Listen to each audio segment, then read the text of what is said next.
담보물권은 채권의 수 확보 권리, 담보물권은 사용가치가 아니라 교환가치 지배, 인적담보는 책임재산 추가, 물적담보는 특정 물건 가치 확보, 담보물권 부종성은 채권 있어야 담보권 존재, 담보물권 수반성은 채권 이전 시 담보권 이전, 담보물권 불가분성은 전부 변제 전까지 목적물 전부 담보, 담보물권 물상대위성은 보험금과 보상금의 효력, 유치권은 타인 물건 점유자의 반환 거절권, 유치권은 법정담보물권, 유치권은 약정 없이 요건 충족으로 성립, 유치권은 우선 변제권 없음, 유치권은 경매권 있음, 유치권은 유치적 효력 중심, 유치권과 동시 이행항변권은 물권과 채권항변의 차이, 유치권 목적물은 타인의 물건 또는 유가증권, 자기 물건에는 유치권 성립 불가, 유치권은 점유 필요, 점유 상실은 유치권 소멸, 유치권 피담보 채권은 변제기 도래 필요, 유치권 결련관계는 채권이 그 물건에서 발생, 일반 대여금 채권은 우연한 점유물의 유치권 불가, 유치권 배제 특약은 원칙적으로 유효 가능, 불법 행위로 시작한 점유는 유치권 불가, 유치권자는 경매 가능하지만 우선 변제권 없음, 간이 변제 충당은 정당한 이유와 법원 허가 필요, 유치권자는 과실 수취 후 변제 충당 가능, 유치권자는 원칙적으로 유치물 사용 불가, 보존에 필요한 사용은 가능, 유치권자는 성관주의 보관 의무 부담, 필요비는 상환 청구 가능,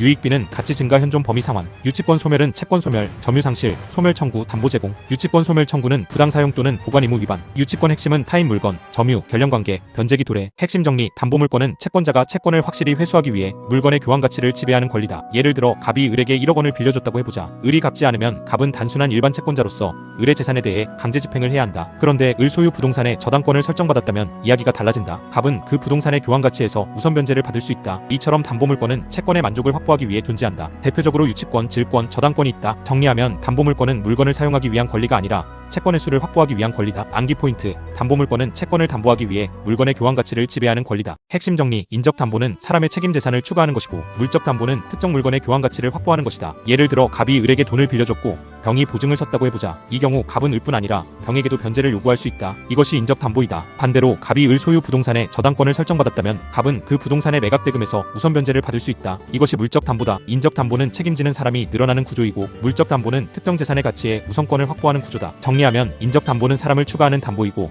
물적 담보는 물건의 가치를 붙잡는 담보다. 암기 포인트. 인적 담보는 보증이고, 물적 담보는 유치권과 질권과 저당권을 떠올린다. 핵심 정리. 담보물권은 피담보 채권이 있어야 성립하고, 피담보 채권이 소멸하면 함께 소멸한다. 예를 들어 갑이 을에게 돈을 빌려주고 을의 부동산에 저당권을 설정받았다고 해보자. 이 저당권은 갑의 대여금 채권을 담보하기 위해 존재한다. 만약 대여금 채권이 처음부터 존재하지 않았다면 저당권도 성립할 수 없다. 또 을이 돈을 모두 갚아 피담보 채권이 소멸하면 저당권도 함께 소멸한다. 이것이 부종성이다. 다만 근저당권처럼 장래 증감 변동하는 채권을 담보하는 경우에는 부종성이 완화되어 나타난다. 정리하면 담보물권은 피담보 채권에 붙어 움직이는 권리다. 암기 포인트. 담보물권은 피담보 채권이 없으면 성립하지 않고, 피담보 채권이 사라지면 함께 사라진다. 핵심 정리. 피담보 채권이 이전되면 담보물권도 원칙적으로 함께 이전된다. 예를 들어 갑이 을에게 돈을 빌려주고 을의 부동산에 저당권을 설정받았다고 해보자. 그 후 갑이 그 대여금 채권을 병에게 양도했다. 이 경우 저당권은 어떻게 될까? 담보물권은 피담보 채권을 담보하기 위해 존재한다. 따라서 피담보 채권이 병에게 넘어가면 저당권도 원칙적으로 병에게 함께 넘어간다. 이것이 수반성이다. 다만 저당권 이전 등기처럼 동시 절차가 필요한 경우가 있으므로 실체적 이전과 등기 문제를 구별해야 한다. 정리하면 담보물권은 피담보 채권을 따라 함께 이전되는 것이 원칙이다. 암기 포인트. 담보물권은 채권을 따라간다. 핵심 정리. 피담보 채권이 전부 변제될 때까지 담보물권은 목적물 전부에 대해 효력을 미친다. 예를 들어 갑이 을에게 1억 원을 빌려주고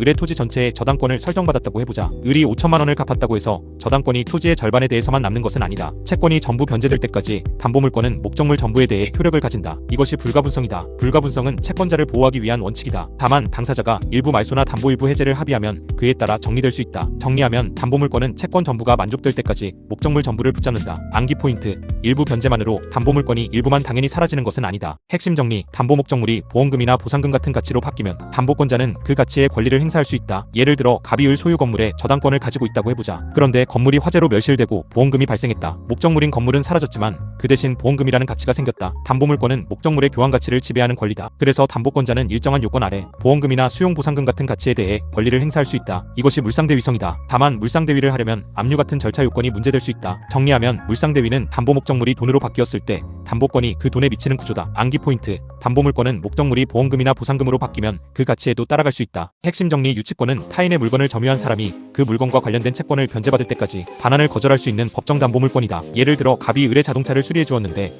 을이 수리비를 주지 않는다고 해보자. 갑은 자동차를 점유하고 있다. 이때 갑은 수리비를 받을 때까지 자동차 반환을 거절할 수 있다. 이것이 유치권이다. 유치권은 약정으로 생기는 권리가 아니라 법률상 요건을 갖추면 당연히 성립하는 법정 담보물권이다. 유치권은 우선 변제권은 없지만 물건을 내주지 않는 힘으로 채무자에게 변제를 압박한다. 정리하면 유치권은 물건을 붙잡아 채권 변제를 간접적으로 확보하는 권리다. 암기 포인트. 유치권은 점유와 결련관계와 변제기 도래를 갖춘 법정담보물권이다. 핵심 정리. 유치권은 당사자 약정이 없어도 법률상 요건이 갖추어지면 성립한다. 예를 들어 갑이 을의 시계를 수리했고 을이 수리비를 지급하지 않았다고 해보자. 갑과 을이 미리 유치권을 설정하기로 약정하지 않았더라도 갑은 일정한 요건이 있으면 시계를 유치할 수 있다. 유치권은 질권이나 저당권처럼 설정 계약으로 생기는 권리가 아니다. 공평의 원칙상 물건과 관련된 채권을 가진 사람이 그 물건을 돌려주기 전에 자기 채권을 보호받을 필요가 있기 때문에 인정된다. 그래서 유치권은 법정담보물권이다. 정리하면 유치권은 약정이 아니라 법률이 공평을 위해 인정하는 담보물권이다. 암기 포인트. 유치권은 계약으로 설정하는 권리가 아니라 요건이 맞으면 법률상 생기는 권리다. 핵심 정리. 유치권은 물권이고 동시 이행 항변권은 채권관계에서 급부를 거절하는 항변권이다. 예를 들어 갑이 을의 물건을 수리했고 을이 수리비를 주지 않는다고 해보자. 갑은 유치권을 주장할 수 있다. 유치권은 물권이므로 일정한 경우 제3자에게도 주장할 수 있다. 반면 동시 이행 항변권은 쌍무계약에서 상대방이 자기 채무를 이행할 때까지 자신의 이행을 거절할 수 있는 권리다. 예를 들어 매매계약에서 매도인은 대금 지급 전까지 목적물 인도를 거절할 수 있다. 동시 이행 항변권은 채권적 항변이고 유치권은 물건을 직접 지배하는 담보물권이라는 점이 다르다. 정리하면 유치권은 물권적 유치이고 동시 이행 항변권은 계약상 이행 거절 항변이다. 암기 포인트. 유치권은 제3자에게도 주장 가능한 물권이고 동시 이행 항변권은 계약관계의 항변권이다. 핵심 정리. 유치권의 목적물은 타인의 물건 또는 유가증권이다. 예를 들어 갑이 을 소유의 자동차를 수리하고 그 자동차를 점유하고 있다고 해보자. 자동차는 타인의 물건이므로 유치권의 목적물이 될 수 있다. 또 유가증권도 유치권의 목적물이 될 수 있다. 하지만 자기 물건에는 유치권이 성립하지 않는다. 유치권은 타인의 물건을 반환해야 하는 사람이 그 반환을 거절하는 구조이기 때문이다. 부동산도 유치권의 목적물이 될 수 있다. 예를 들어 건물 공사업자가 공사대금을 받지 못한 채 건물을 점유하고 있는 경우 유치권이 문제될 수 있다. 정리하면 유치권은 타인의 물건이나 유가증권을 점유하고 있을 때 문제된다. 암기 포인트. 유치권의 목적물은 타인의 물건 또는 유가증권이다. 핵심 정리. 유치권은 자기 물건이 아니라 타인의 물건이나 유가증권에 대해서만 성립한다. 예를 들어 갑이 자기 물건을 스스로 고쳤다고 해보자. 갑은 자기 물건에 대해 유치권을 주장할 수 없다. 유치권은 타인의 물건을 점유하고 있는 사람이 그 물건을 반환하지 않는 권리다. 따라서 목적물은 타인의 물건이어야 한다. 여기서 타인의 물건인지 여부는 유치권을 주장하는 사람을 기준으로 판단한다. 또 유가증권도 목적물이 될 수 있다. 다만 단순한 채권 자체나 권리만으로는 유치권의 목적물이 되기 어렵다. 정리하면 유치권은 반환할 타인의 물건이나 유가증권이 있어야 성립한다. 암기 포인트. 유치권은 내 물건이 아니라 남의 물건을 붙잡는 권리다. 핵심 정리. 유치권은 목적물을 점유해야 성립하고 점유를 잃으면 소멸한다. 예를 들어 갑이 을의 자동차를 수리하고 자동차를 보관하고 있다고 해보자. 갑은 수리비를 받을 때까지 자동차를 유치할 수 있다. 하지만 갑이 자동차를 을에게 돌려주었다면 어떻게 될까? 유치권은 점유를 전제로 하는 권리다. 점유를 상실하면 유치권은 소멸한다. 따라서 유치권자는 목적물을 계속 점유해야 한다. 직접 점유뿐 아니라 일정한 경우 간접 점유도 문제될 수 있지만 점유가 완전히 끊기면 유치권은 유지되기 어렵다. 정리하면 유치권은 점유로 시작하고 점유를 잃으면 끝난다. 암기 포인트. 유치권의 생명은 점유의 계속이다. 핵심 정리. 유치권이 성립하려면 피담보 채권의 변제기가 도래해야 한다. 예를 들어 갑이 을의 기계를 수리했고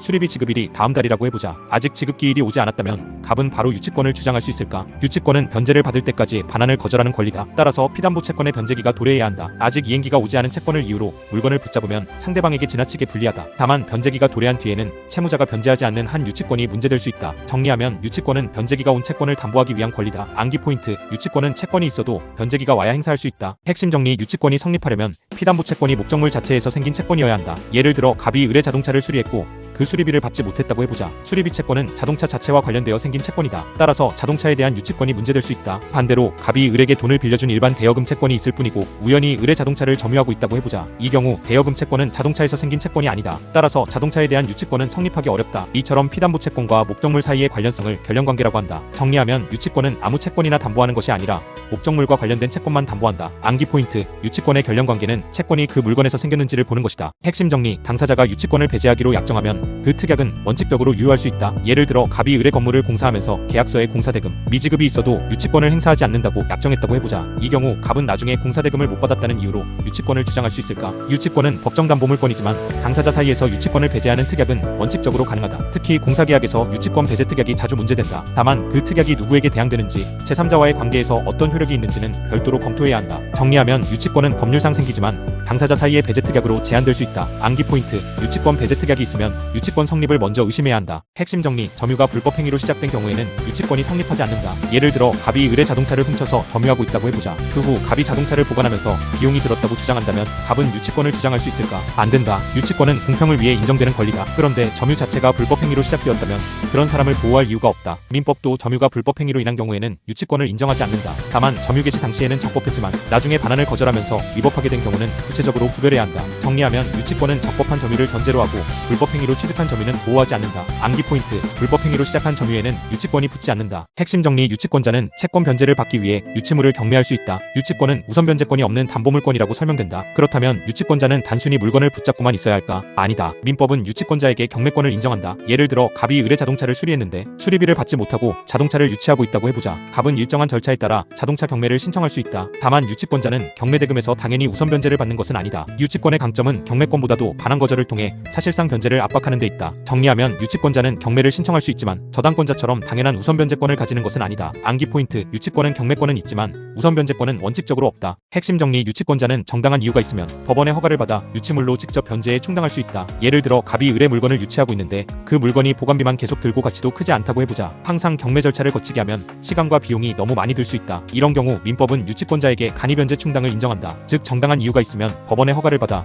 유치물을 직접 채권의 변제에 충당할 수 있다. 다만 마음대로 가져가는 것은 아니다. 법원의 허가가 필요하다. 정리하면 간이 변제 충당은 경매가 불편한 경우 법원의 허가로 유치물을 변제에 충당하는 제도다. 암기 포인트. 간이 변제 충당은 정당한 이유와 법원의 허가가 필요하다. 핵심 정리. 유치권자는 유치물에서 생기는 과실을 수취하여 다른 채권자보다 먼저 자기 채권 변제에 충당할 수 있다. 예를 들어 갑이 을의 과수원을 유치하고 있다고 해보자. 과수원에서 과일이 생긴다면 그 과실을 누가 가져갈 수 있을까? 민법은 유치권자가 유치물의 과실을 수취하여 다른 채권자보다 먼저 자기 채권의 변제에 충당할 수 있다고 정한다. 다만 그 과실을 마음대로 소비하는 권리는 아니다. 먼저 채권의 이자에 충당하고 남으면 원본에 충당하는 방식으로 정리된다. 정리하면 유치권자의 과실 수취는 소유권 취득이 아니라 채권 변제 충당을 위한 것이다. 암기 포인트. 유치권자의 과실 수취권은 과실을 변제에 충당하는 권리다. 핵심 정리. 유치권자는 채무자의 승낙 없이 유치물을 사용하지 못하는 것이 원칙이다. 예를 들어 갑이 을의 자동차를 유치하고 있다고 해보자. 갑이 수리비를 못 받았다는 이유로 그 자동차를 마음대로 타고 다닐 수 있을까? 원칙적으로 안 된다. 유치권은 물건을 보관하고 반환을 거절하는 권리이지 물건을 마음대로 사용하는 권리가 아니다. 유치권자가 유치물을 사용하려면 채무자의 승낙이 있어야 한다. 다만 유치물 보존에 필요한 범위의 사용은 가능할 수 있다. 예를 들어 기계 상태 유지를 위해 최소한의 작동을 하는 경우가 문제될 수 있다. 정리하면 유치권자는 유치물을 붙잡을 수는 있지만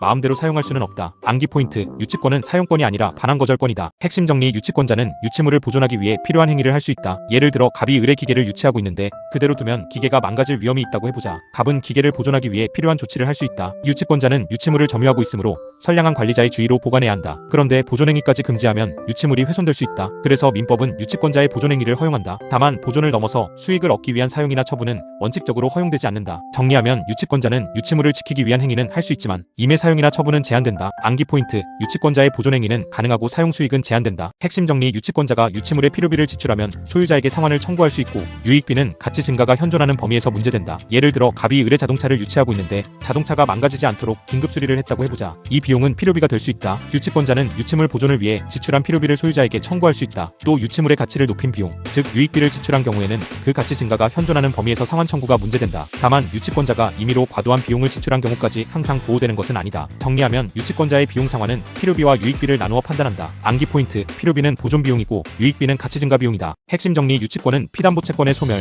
점유 상실, 유치권 소멸 청구, 담보 제공 등으로 소멸할 수 있다. 예를 들어 갑이 을의 자동차를 수리하고 수리비를 받을 때까지 유치하고 있다고 해보자. 을이 수리비를 모두 변제하면 유치권은 소멸한다. 피담보 채권이 사라졌기 때문이다. 또 갑이 자동차의 점유를 잃으면 유치권도 소멸한다. 유치권은 점유를 전제로 하기 때문이다. 유치권자가 유치물을 부적절하게 사용하거나 보관 의무를 위반하면 채무자는 유치권 소멸 청구를 할 수 있다. 또 채무자가 상당한 담보를 제공하면 유치권 소멸을 청구할 수도 있다. 정리하면 유치권은 채권과 점유를 기초로 하므로 채권이 사라지거나 점유를 잃으면 소멸한다. 암기 포인트. 유치권 소멸은 채권 소멸과 점유 상실과 소멸 청구와 담보 제공을 본다. 핵심 정리. 유치권자가 유치물을 부당하게 사용하거나 보관 의무를 위반하면 채무자는 유치권의 소멸을 청구할 수 있다. 예를 들어 갑이 을의 자동차를 유치하고 있는데 갑이 을의 승낙 없이 그 자동차를 계속 사용했다고 해보자. 유치권자는 유치물을 마음대로 사용할 수 없다. 또 유치권자는 선량한 관리자의 주의로 유치물을 보관해야 한다. 이 의무를 위반하면 채무자는 유치권 소멸 청구를 할 수 있다. 유치권 소멸 청구는 유치권자의 부당한 권리 행사를 통제하는 장치다. 다만 보존에 필요한 사용은 허용될 수 있으므로 사용행위가 보존행위인지 부당 사용인지 구체적으로 판단해야 한다. 정리하면 유치권 소멸 청구는 유치권자가 유치물을 잘못 사용하거나 보관 의무를 어긴 경우 문제된다. 암기 포인트. 유치권자가 유치물을 마음대로 쓰거나 제대로 보관하지 않으면 유치권 소멸 청구를 검토한다.